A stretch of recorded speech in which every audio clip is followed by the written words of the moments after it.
Hello everyone, welcome back to my channel. আবার চলে এসেছি একটা নতুন রেসিপি নিয়ে। আজকেরটার কোনো রেসিপি না, একটা নতুন ধরনের জিনিস আপনাদের সাথে শেয়ার করব। আজকে আমরা তৈরি করব গাম পেস্ট দিয়ে এই সুন্দর গোলাপটি।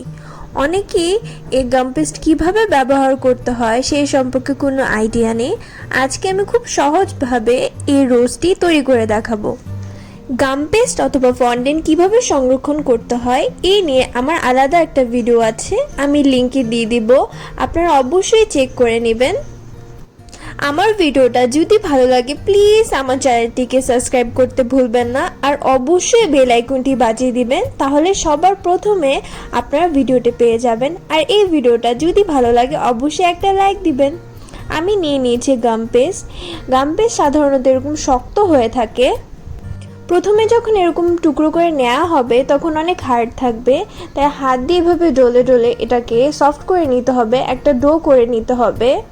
কিন্তু কোনোভাবে এতে পানি অ্যাড করা যাবে না, তাহলে ডোটা অনেক সফট হয়ে যাবে। হাতের গরমের কারণে এই ডোটা ইজিলি সফট হয়ে যায়, কিন্তু হাত দিয়ে এভাবে ম্যাশ করে করে এটাকে সফট করে নিতে হবে, তাহলে যে কোনো ধরনের শেপ দিতে সুবিধা হবে। যে কোনো রোজ তৈরি করার ক্ষেত্রে গাম পেস্ট বেস্ট, কারণ গাম পেস্ট বাহিরে রেখে দেওয়ার ফলে একসময় এটা হার্ড হয়ে যায়, ফুলের মতন একদম স্টেবল থাকে। কিন্তু ফন্ডেন্ট দিয়ে রোজ বা কোনো কিছু তৈরি করলে দেখা যায় অনেক সফট থাকে, সুন্দর শেপ আনা যায় না। রোজ তৈরি করার ক্ষেত্রে এরকম ছোট ছোট করেই কেটে নিতে হবে। এখন আমি এতে দিয়ে দিচ্ছি অল্প পরিমাণে কালার। এখানে আমি লিকুইড ফুড কালার ব্যবহার করেছি। আপনারা চেষ্টা করবেন ডাস্ট কালার ব্যবহার করতে, যাদের কাছে ডাস্ট কালার নেই তারা জেল কালার অথবা লিকুইড ফুড কালার ব্যবহার করতে পারেন, কিন্তু অল্প পরিমাণে। বেশি পরিমাণে ব্যবহার করলে ইজিলি এটা গলে যাবে, এরপর এটা দিয়ে ফুল তৈরি করা সম্ভব হবে না, তাই সবচেয়ে ভালো হয় ডাস্ট কালার ব্যবহার করা। আমি কালার দিয়ে আবারও ভালোভাবে মিক্স করে নিচ্ছি। দেখতেই পাচ্ছেন এই পর্যায়ে অনেক বেশি সফট হয়ে গিয়েছে। আপনারা এটা ভালো করে মিক্স করে নেবেন, এরপর কিছুক্ষণ রেখে দিবেন, তার ফলে ডোটা একটু হার্ড হয়ে যাবে আর যে কোনো ধরনের ডিজাইন করতে বা পাপড়ি তৈরি করতে হেল্প হবে। গাম পেস্ট অথবা ফন্ডেন্ট ইউজ করার ক্ষেত্রে হাত ভালো করে ধুয়ে নিতে হবে, এরপর ভালো করে শুকিয়ে নিতে হবে, না হলে ডোটা হাতে লেগে যেতে পারে। এখন আমি আবারও একটু কালার নিয়ে নিচ্ছি। আমি এখানে 3 শেডের পাপড়ি তৈরি করার ট্রাই করছি, একটা একটু হালকা, একটা একটু গাঢ়, একটা একদমই সাদা থাকবে। 3টি লেয়ার হওয়ার কারণে ফুলটা অনেক বেশি সুন্দর এবং অরিজিনাল ফ্লাওয়ারের মতন দেখা যায়। লিকুইড কালার ইউজ করার কারণে হাতে একটু লাগতে পারে, এর জন্য ভয় পাওয়ার কোনো কারণ নেই। সাবধানে আস্তে আস্তে এরকম মিক্স করে নিয়ে এরপর কিছুক্ষণ ডোটা রেখে দিলেই হবে। আজকের এই ফ্লাওয়ারটা অনেক রিকোয়েস্টেড একটা ভিডিও, তাই আমি যতটুকু সম্ভব ইজি ওয়েতে এবং ভেঙে ব্যাখ্যা করার ট্রাই করেছি। ফন্ডেন্ট আর গাম পেস্ট দুটো একরকম জিনিস নয়। ফন্ডেন্ট দিয়ে সাধারণত কেকটাকে কাভার করা হয় অথবা কাট আউট টাইপের যে কোনো ধরনের প্যাটার্ন তৈরি করা হয়, আর গাম পেস্ট দিয়ে যে কোনো ধরনের গাড়ি অথবা ফুল অথবা পুতুল, যেসব জিনিস শক্ত হয়ে থাকবে সেসব জিনিস তৈরি করা হয় গাম পেস্ট দিয়ে। গাম পেস্ট কখনোই ফ্রিজে রাখবেন না। কেক তৈরি করার পর যখনই ডেলিভারি দিতে হবে অথবা কাটবেন তার কিছুক্ষণ আগে এই টপারগুলো উপরে বসিয়ে দিবেন। ফ্রিজে রাখলে গাম পেস্ট ইজিলি গলে যায়, এরপর ওইটার স্টেবল থাকে না, অর্থাৎ একদম ঘেমে যায়। এখন আমি এখানে হালকা কর্নফ্লাওয়ার দিয়ে নিচ্ছি। এখানে অবশ্যই কর্নফ্লাওয়ার ব্যবহার করতে হবে, অথবা আপনারা চাইলে আইসিং সুগারও ব্যবহার করতে পারেন, কারণ ডোটা অনেক বেশি সফট হয় আর হাতে অথবা বোর্ডে লেগে যাওয়ার একটা চান্স থাকে। একটা প্যাটার্ন তৈরি করার পর এটা তোলার সময় দেখা যায় ছিঁড়ে যেতে পারে, তাই হাতে এবং বোর্ডের ওপর হালকা কর্নফ্লাওয়ার ছিটিয়ে নিতে হবে। এভাবে ফার্স্টে আমি একটা নিব অথবা মাথা তৈরি করে নিচ্ছি। এখন ছোট ছোট করে আমি পাপড়ি তৈরি করে নিব। আমি একটা ফন্ডেন্ট টুলস নিয়ে নিয়েছি পাপড়িগুলোকে তৈরি করার জন্য। এই ফন্ডেন্ট টুলসটার মাথাটা দেখতে পাচ্ছেন এরকম রাউন্ড হয়, তার কারণে পাপড়ির সুন্দর একটা শেপ দেয়া যায়। এই একটা টুলস দিয়ে অনেক ধরনের প্যাটার্ন তৈরি করা যায় অথবা ফ্লাওয়ার তৈরি করা যায়। হাতের মধ্যে একটু কর্নফ্লাওয়ার নিয়ে নিচ্ছি যাতে ডোটা লেগে না যায়। এরপর আমরা সুন্দর করে আবারও একটু শেপ করে নিব।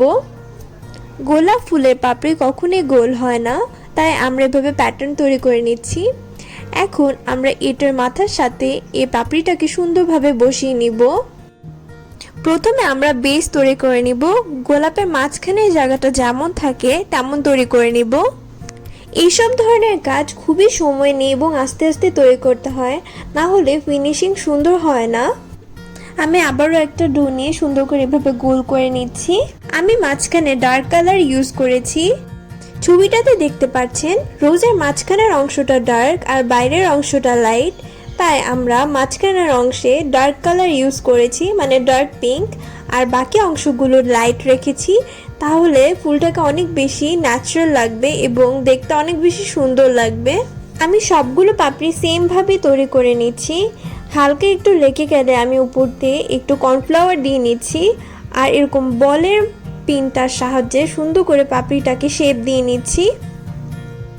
পাপড়িটাকে সুন্দর করে তৈরি করার পর আমি মাঝখান থেকে কেটে নেব, কারণ আমাদের পুরো পাপড়িটা লাগবে না। আমরা ছোট গোলাপ তৈরি করছি, তাই এরকম অর্ধেক করে নিয়ে আমরা দুইটা পাপড়ি তৈরি করে নিতে পারবো। আপনারা যদি ফুল বড় গোলাপ তৈরি করতে চান তাহলে আপনাদের পুরো একটা পাপড়ি লাগবে। দেখতেই পাচ্ছেন আমি কিভাবে প্রেস করে করে সাইডটাকে এভাবে রাউন্ড করে নিচ্ছি। এই টুলসগুলোর দাম কত এই নিয়ে আমার আলাদা একটা ভিডিও আছে, আপনারা চাইলে দেখে নিতে পারেন। আমি ডেসক্রিপশন বক্সে লিংক দিয়ে নিব। একটা কথা খুবই ইম্পর্টেন্ট, কালার দিয়ে ডোটাকে আপনারা বেশি দিন রেখে দিতে পারবেন না, তাহলে এটা ইজিলি নষ্ট হয়ে যাবে। এই ডোগুলো সাধারণত চিনি দিয়ে তৈরি করা হয়, হাতে স্পর্শ লাগার ফলে এটা ইজিলি নষ্ট হয়ে যায়, তাই ভুলেও কালার দিয়ে অনেক দিন রেখে দিবেন না। আপনারা 3-4 দিনের মতন রাখতে পারেন, এর বেশি এটাকে রাখা যাবে না। আর অবশ্যই ডোটা এবং গাম পেস্টের বক্স সবগুলো বাইরেই রাখতে হবে, ভুলেও ফ্রিজে রাখা যাবে না। সবগুলো দিয়ে আমি সেমভাবে পাপড়ি তৈরি করে নিব। বলটা দিয়ে অথবা টুলসটা দিয়ে বেশি প্রেস করা যাবে না, তাহলে ইজিলি ছিঁড়ে যেতে পারে। আর সবসময় এই রাউন্ডগুলো একটু মোটা রাখার চেষ্টা করবেন, না হলে এরকম প্রেস করার সময় মাঝখান দিয়ে ছিঁড়ে যাবে। আমি মাঝখান দিক দিয়ে কেটে নিচ্ছি একটা সমান টুলস দিয়ে। এরপর আমি হালকা একটু পানি লাগিয়ে নিচ্ছি। পানি লাগানোর ফলে পাপড়িটা ইজিলি আটকে যাবে। পানিটা এখানে আঠের মতন কাজ করবে। আপনাদের এগুলো দেখে অনেক কঠিন মনে হতে পারে, কিন্তু এটা একদমই কঠিন নয়, পুরোটুকুই প্র্যাকটিসের ব্যাপার। আপনারা যত বেশি প্র্যাকটিস করবেন আপনাদের ফুল তত বেশি সুন্দর হবে। আমি পাপড়িগুলোকে নরম থাকা অবস্থায় এভাবে ছড়িয়ে দিচ্ছি একটা গোলাপের মতো। বেকিং ডেকোরেশনের মধ্যে সবচেয়ে হাই এবং হার্ড টাইপের ডেকোরেশন হচ্ছে গাম্পেস্ট দিয়ে তৈরি ডেকোরেশন। গাম্পেস্ট দিয়ে পারফেক্ট ডেকোরেশন শিখতে প্রায় 3-4 বছরের বেশিও সময় লেগে যায়। আমি এভাবে লম্বালম্বি করে পাপড়িগুলো তৈরি করেছি যাতে ফুলটাকে অনেক বেশি ছড়ানো মনে হয়। একটা ফন্ডেন্ট টুলস সেটে অনেকগুলো পেন থাকে অথবা টুলস থাকে যেটা দিয়ে যে কোনো ধরনের ফুল তৈরি করা যায়। দেখতে পাচ্ছেন এই পেনটা, এটা দিয়ে এরকম করে পাপড়িতে লম্বা লম্বা দাগ কাটা যায়, যার কারণে ফুলের পাপড়িগুলো আরও বেশি রিয়েলিস্টিক মনে হয়। দেখতেই পাচ্ছেন কত সহজভাবে একটা গোলাপ তৈরি হয়ে গিয়েছে। এই গোলাপটাকে প্রায় 2-3 ঘন্টা বাইরে রেখে শক্ত করে নিতে হবে। এখন আমি পাতা তৈরির জন্য আর গোলাপের নিচের বেস তৈরি করার জন্য একটা ডো তৈরি করে নিচ্ছি। এখানে আমি গ্রিন কালার অ্যাড করে নিয়েছি ডোটার সাথে, আর কর্নফ্লাওয়ার দিয়ে এরকম লম্বালম্বিভাবে কেটে নিয়েছি। গোলাপের স্ট্যান্ডের নিচের দিকটা দিয়ে আমি এই বেসটাকে দিয়ে নিব। আমরা সবাই জানি গোলাপের পিছনে এমন ধরনের পাতা হয়ে থাকে অথবা বেস হয়ে থাকে। দেখতেই পাচ্ছেন কত সুন্দর করে একটা গোলাপ তৈরি হয়ে গিয়েছে। আরও একটা সিস্টেমে গোলাপ তৈরি করা হয়, সেই সিস্টেমটা আমি অন্য কোনো দিন বলবো। আজকের জন্য এতটুকুই। আল্লাহ হাফেজ।